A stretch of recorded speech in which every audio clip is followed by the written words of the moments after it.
And I want to thank Joel Sechrist and Martha Bills, who are over there. Sechrist is the president of it, and they do things to get the, promote Westfield, get a little business in here. We need some business up in the county. We're not going to get any GM plant. No one is. But we sure have a lot of tourism. We could work that for all it's worth. All right, enough said. Yasu Festival. What is Yasu? It's a word for happiness and glory. Greek, and they're having a Greek festival. And they're going to have, it's today. Today, we're talking about June the 18th. If you watch this tomorrow, don't bother. 11 a.m. to 11 p.m., and it's under the big tent at the Mount Vernon Place and Francis Street in Jamestown. We used to call it Jamestown because a lot of Swedes were there. Jamestown, New York, and rain or shine, there's going to be live bouzouki music, traditional Greek food, and pastries, and dancing, and fooling around. This is all for $2, a donation to the society. You're going to have live bouzouki music. That's great. You know that little tiny guitar they play? It's fantastic. Everybody saw Never on Sunday, didn't you? Ba-bum, ba-bum, bunka-bunk, bunka-bunka, bunka-bunk. Okay, enough said.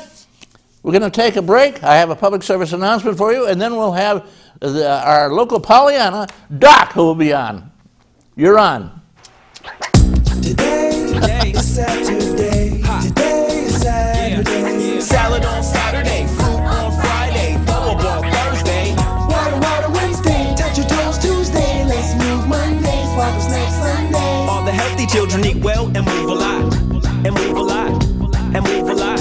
Eat well and move a lot. 60 minutes of physical activity a day and eating well can help get your child healthy. So keep them active and eating well every day. Skip a rope Saturday, freeze tag Friday, tap dance Thursday, whole grains Wednesday, try a veggie Tuesday. Let's move Monday, split the sweet Sunday. Eat well and move a lot. Today is Saturday. Today is Saturday. All the healthy children, all the healthy children. Get ideas. Get involved. Get going at letsmove.gov. That's letsmove.gov. Well, how about that? Mom, can I have $1? The kids are yelling out in the studio. You got to shut them down. Okay, we have Doc with us. Doc, this guy, he shoots from the hip. You're on, Doc. A guy that's Mr. Sunshine shooting from the hip. Let's think about that. Good morning, everybody. And to our guest, Ruth, good morning. How are you? Okay, she's been smiling the whole time here. I've been watching her on the monitor, Reed. You're very entertaining this morning. Hey, you talked about the Yasu Festival, and they have Greek bouzoukis there. I think I told you this, but I'm not sure, but I play Irish bouzouki. Really? Yeah, it's like a long-necked mandolin. Okay, well, today I want to talk about some fun things. I just got back from Cleveland, Tennessee, and I was at a conference down there, and I presented on a variety of things with technology and special education and so forth. It was a big conference down there. And I thought, gee, there's some things here that I could share with our viewers that might be of interest. Now, a lot of times there's technologies that goes into outer space, and 5 or 10 years later, we see it out on the shelves in Best Buy or Walmart, and they're things that we use in our own homes every day. But some of the technologies I was thinking about while I was there were things that I think some folks that our listeners might be interested in. And now I'm going to demonstrate one here in a minute, and the other one I'm going to talk a little bit about. But as the time goes by, and I've been even finding this with myself, our eyes are getting a little bit tired and a little bit weak at times, and we're wearing glasses, and sometimes the glasses start to get thicker and thicker, or our hearing goes, or even our ability to write a letter and so forth. But did you know, and I think you know this, Reed, that there's some technology out there that doesn't cost very much, it's about $69, I understand, on Amazon, that you can hook to your computer. Now you might say, well, how many people out there listening have computers? My 88-year-old mom is a whiz on computers, so I know a lot of seniors are using computers these days, especially if they've gone to some of those trainings that the Office of the Aging provide. But anyways, there's something called Dragon Pad, and you hook it up to your computer, folks. You have a little mouthpiece, a little microphone, and you don't even have to pick up a pen or a pencil. You simply talk. And the technology has increased immensely since when I first used it years ago. And as you're talking, it It prints exactly what you say, and you tell it to put a question mark or a period or whatever. And if you don't like it, it goes back and erases it. But that's some really fun technology, folks, that if you're struggling to write letters or you need some help with that sort of thing, it's out there, and it's out there for anybody. Yeah, you can do your family background. You could do your genealogy on there. You could do your Christmas letters. You could just send a letter to a friend. I suppose you could even use it in emails. So don't let the world isolate you out there. Another thing is that on some of your computers, they have magnifiers now where if you are having trouble seeing the print, or if you have a document that you want to read, like the newspaper every day, you can use your computer with a little scanner that you can hook up to the computer, and you can read whatever you like. I want to interject best of all. There's also a program which will read the print for you out loud. You'll come across your speaker. You don't have to read it. Just listen. Right. There's synthesized speakers now, software, and it's very reasonable. In some cases, some insurances will cover it and so forth, but the prices are coming way, way down. So if that's something you're interested, talk to your grandchildren. They'll tell you where to get this stuff, huh? Okay, well, I thought today I would just demonstrate. I promised you last week I was going to do this, and this is, everybody has one of these.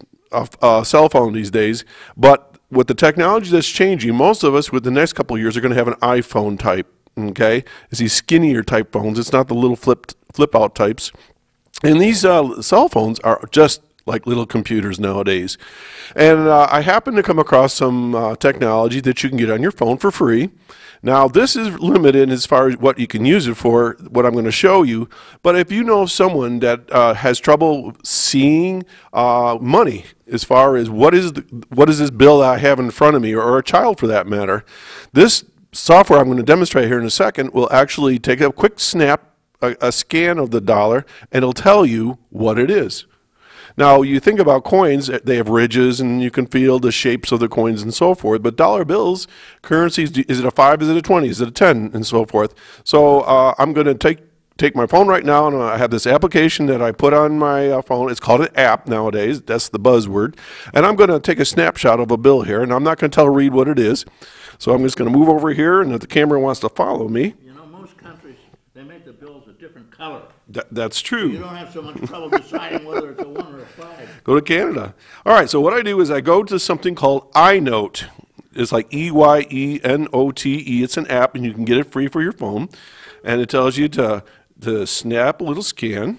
Okay, I'm going to scan this, and I'll. $5. That's right. Front. That said the $5 front. And so it'll tell you whether it's the back, the front, or whatever. And there's just all kinds of cool technologies. My phone, I can put on a flashlight in the middle of the night if I need one. I have an alarm clock. It has a magnifier on it. I can't demonstrate that right now, but there's an application that's free. So if you're looking at coins, quiet. Well, Microsoft Windows maybe. Well, anyways, Reed, Dr. Sunshine is signing off, but there's some good technology out there, folks. Ask quiet. It's still talking to me here.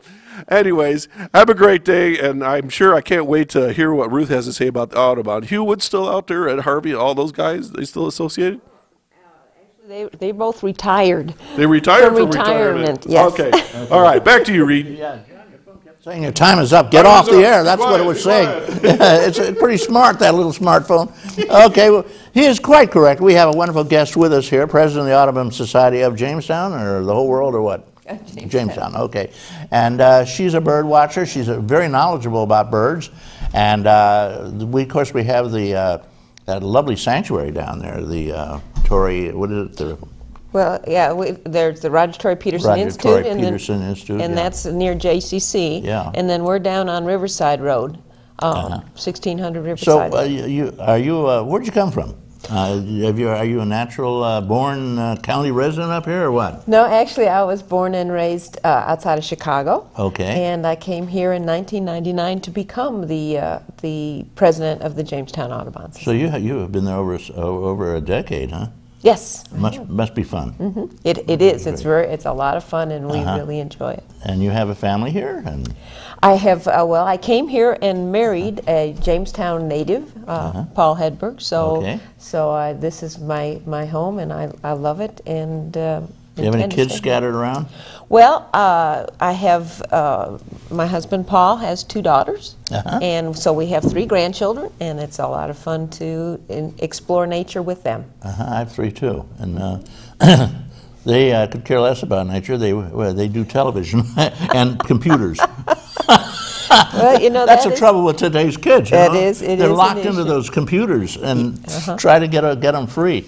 Well, there's a book out that talks about the last child in the wood and nature deficit disorder, and that's one thing that they say is that they quote a kid that says, "I play inside because that's where the outlets are." So, the inside action. We try and work very hard to bring the kids outdoors and help them enjoy it. One of the things that you can do, and it usually works, I did this with my grandchildren, is you give them a flower or something to plant, corn or something that will grow, and have them actually put their hands into the earth to plant it. They must plant it.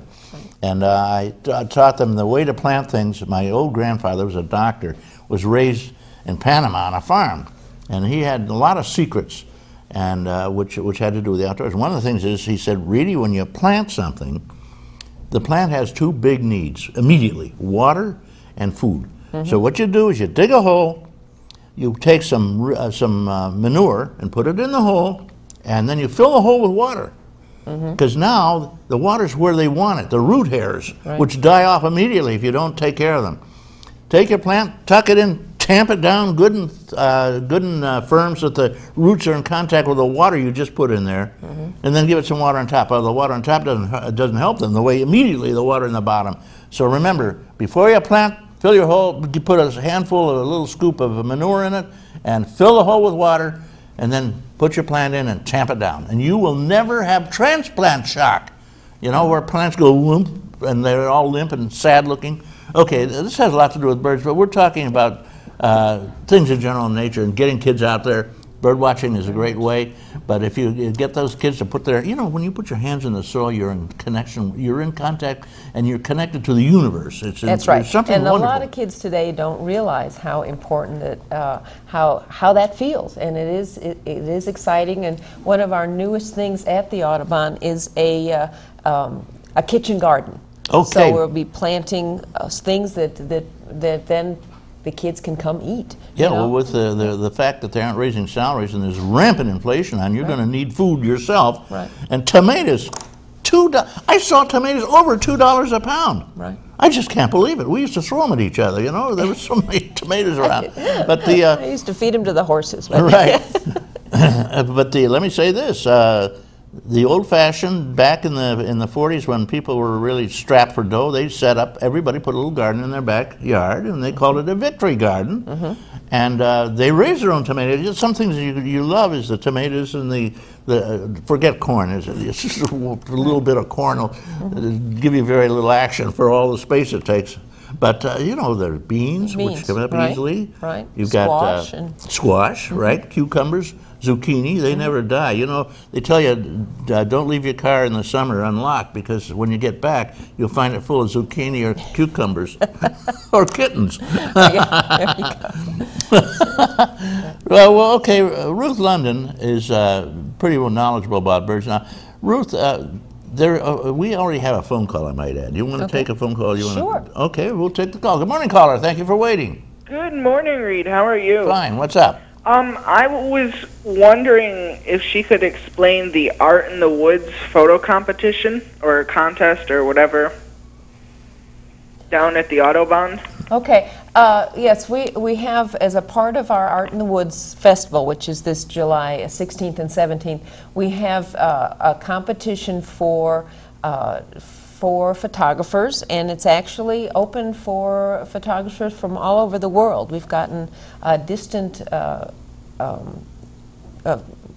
people who have sent in their photographs, and the instructions are online, so I don't know all the specifics, but what we're asking people to do is enter, and I think there are categories for both wild animals or domesticated animals, and the pictures need to be sent to the Audubon, and then they will be displayed during the art festival. and they will be judged.